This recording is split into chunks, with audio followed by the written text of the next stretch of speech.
प्यारे बच्चों, इसके पहले हमने प्रकाश के परावर्तन के लिए 8 लेक्चर दिया है हाई स्कूल के बच्चों के लिए। ये लेक्चर 9 है। इसमें हम उत्तल दर्पण से बनने वाले प्रतिबिंबों की स्थितियां और किस तरह के प्रतिबिंब उत्तल दर्पण से बनते हैं इसके बारे में हम बताएंगे। तो बच्चों, उत्तल दर्पण से केवल 2 स्थितियों में प्रतिबिंब बनता है। इसके लिए केवल 2 परिस्थितियां हैं। पहली, जब वस्तु अनंत पर हो। तो हम फिलहाल यहां लिखते हैं उत्तल दर्पण से बनने वाले उत्तल दर्पण से बनने वाले प्रतिबिंबों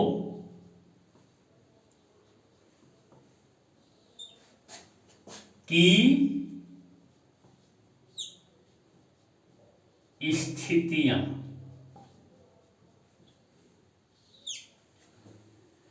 तो पहली जो स्थिति है, नंबर 1,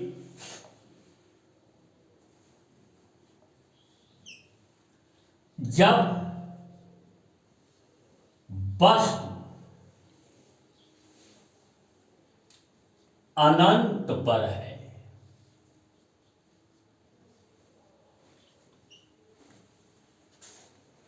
तो अनंत कहां होता है बच्चों?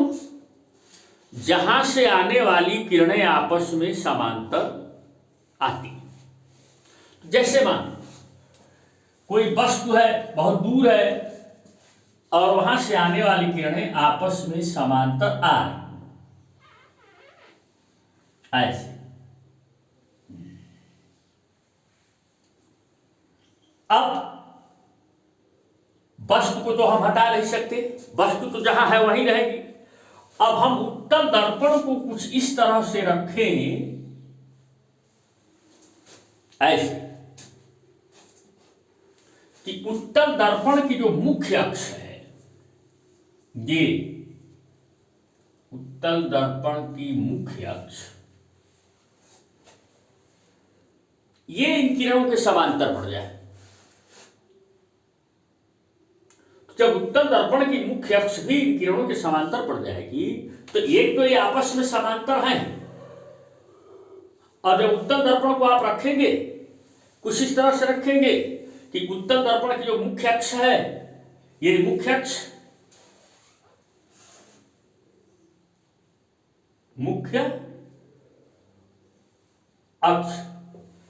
ये भी इन्हीं किरणों के समांतर होगी।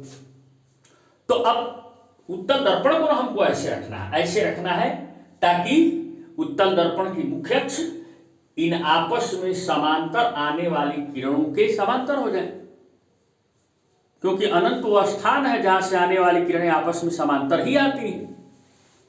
अब आप जानते हो कि आपस में समांतर जो आने वाली किरणें हैं, अगर उत्तल दर्पण पर आपतित हो तो परावर्तन के पश्चात कहां से आती हुई प्रतीत होती है, निकलती हुई प्रतीत होती है? फोकस। इसका मतलब अगर कहीं यहां फोकस होगा, यहां पे मान लो इस साइड में भी हम मान लेते हैं, तो ये आपतित किरण जो है यहीं से परावर्तित हो जाएगी, ऐसे परावर्तित हो जाएगी। ये जो मुख्य अक्ष के समांतर आपतित किरण है, ये भी ऐसे परावर्तित हो जाएगी।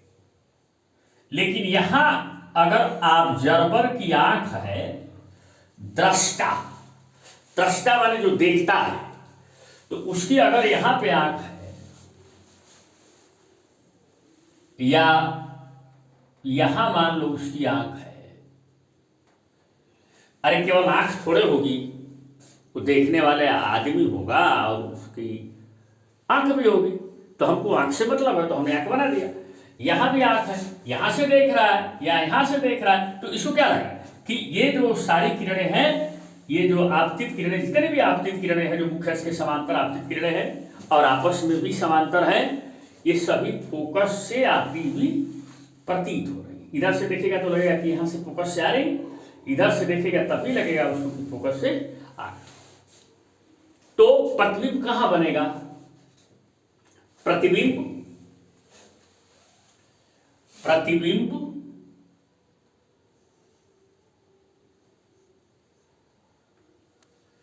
फोकस पर बनता है। फोकस या पर बनता है,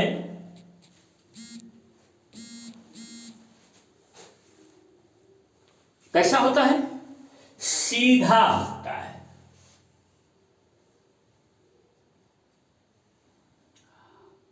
आभासी होता है तथा वस्तु से बहुत छोटा,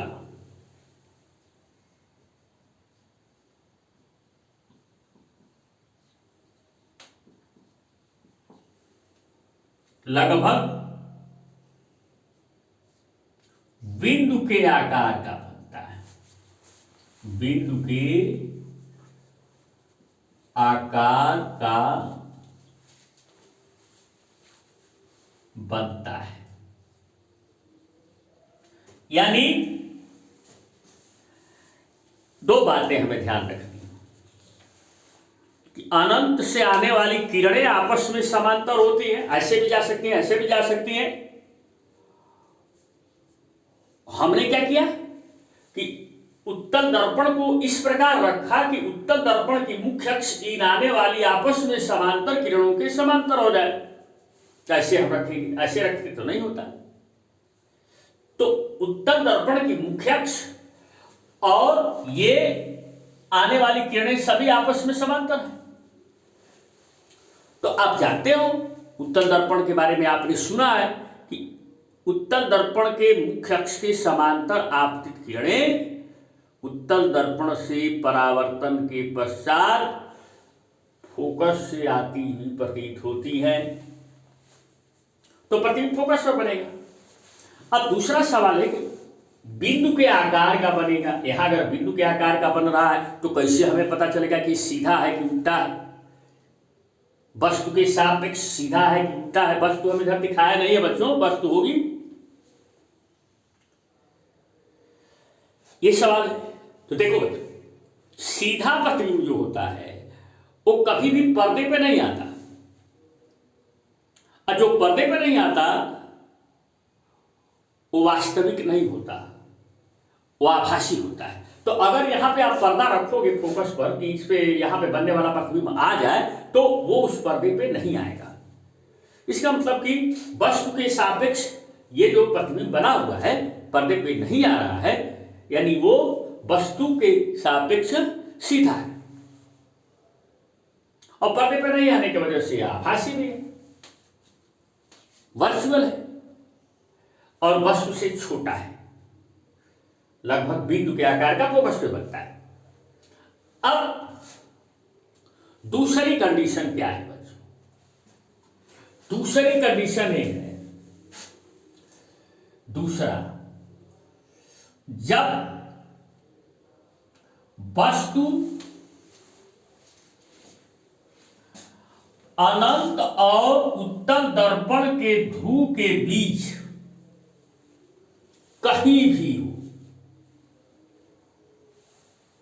अनंत और उत्तल दर्पण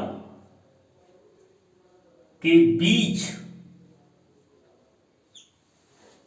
कहीं भी स्थित हो,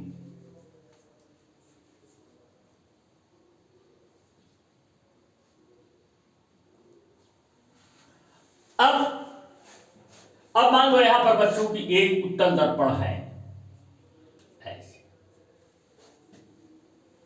और ये इसकी मुख्य अक्ष है। ऐसे हम बना रहे हैं, ये मान लो मुख्य अक्ष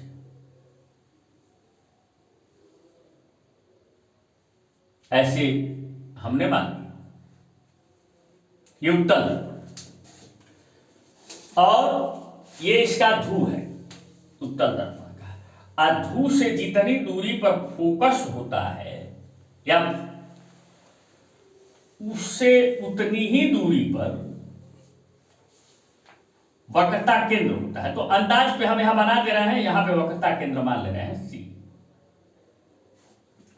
अब मान लो एक वस्तु अनंत और इस उत्तल दर्पण के बीच में कहीं भी स्थित हो। सपोज करो कि यह वस्तु है ए बी,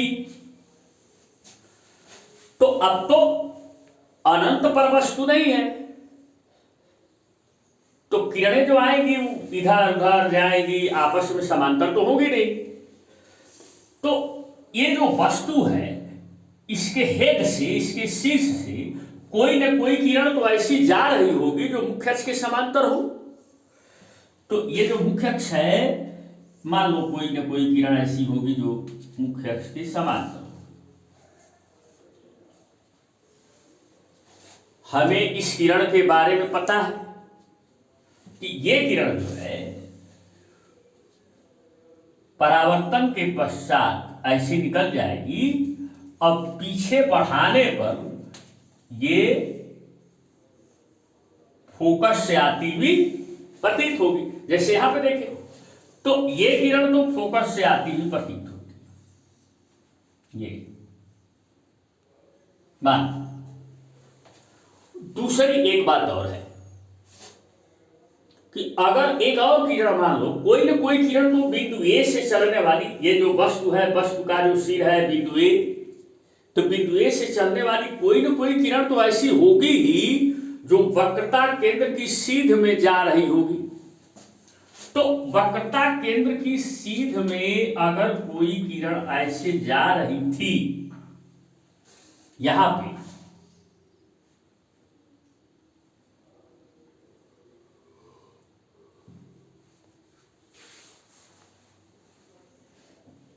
लेकिन ये वक्रता केंद्र पर जा नहीं पाए, ये जाएगी केवल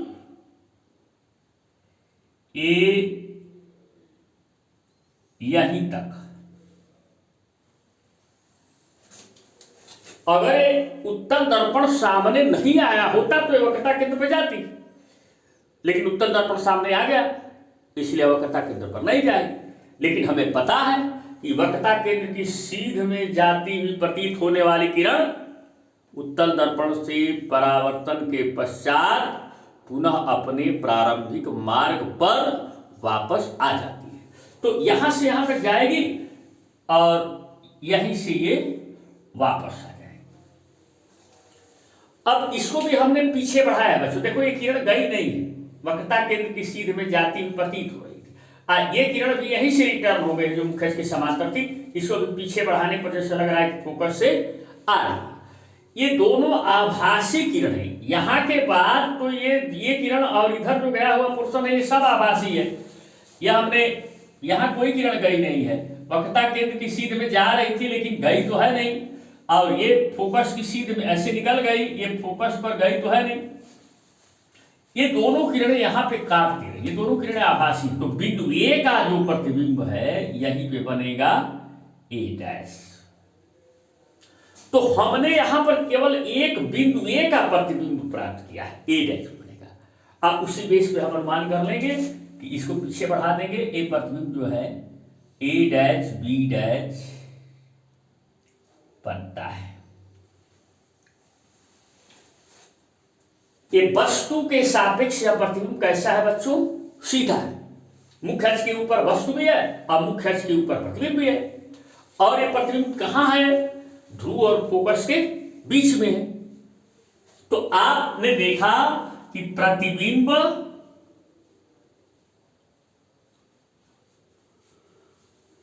सदैव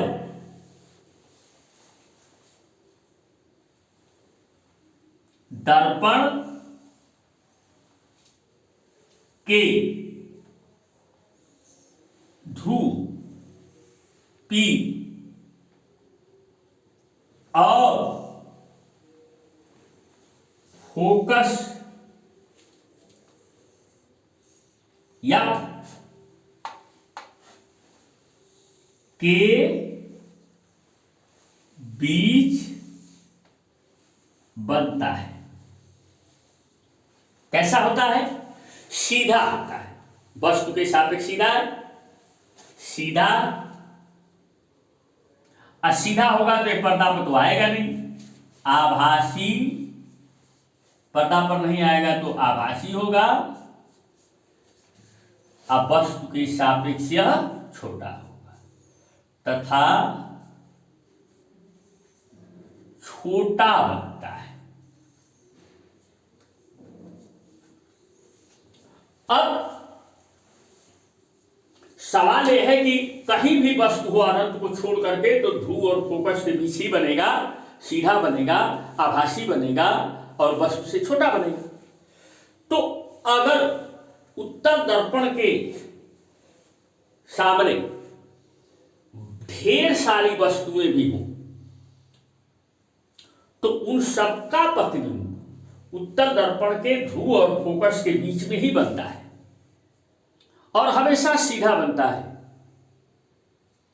एक छोटे से रेंज में उत्तल दर्पण के सामने बहुत सी वस्तुओं के प्रतिबिंब बन जाते हैं, सीधा बन जाते हैं। इसलिए देखे होंगे बच्चों कि जितने भी हमारे बाइक हो, कार हो या कोई भी गाड़ी हो, फोर व्हीलर हो, तो उसमें साइड मिरर के रूप में, जिसमें हम लोग देखते हैं कि पीछे से कौन सी गाड़ी आ रही है, साइड मिरर जो लगाया जाता है वो हमेशा उत्तल दर्पण ही होता है। क्यों? क्योंकि उसमें पीछे की बहुत सी सारी वस्तु, बहुत सी गाड़ियों का जो इमेज है, जो प्रतिबिंब है, एक छोटे से रेंज में उत्तल दर्पण के ध्रुव और फोकस के बीच में ढेर सारे गाड़ियों का प्रतिबिंब जो है बन जाता है, वो भी सीधा होता है। इसलिए हम बहुत आसानी से देख सकते हैं कि पीछे कितनी गाड़ियां आ रही हैं, कौन कौन सी गाड़ियां आ रही हैं और उसके हिसाब से हम लोग सुरक्षित यात्रा करते हैं। तो ये सबसे बेहतरीन उपयोग है आपके उत्तल दर्पण का। ठीक है।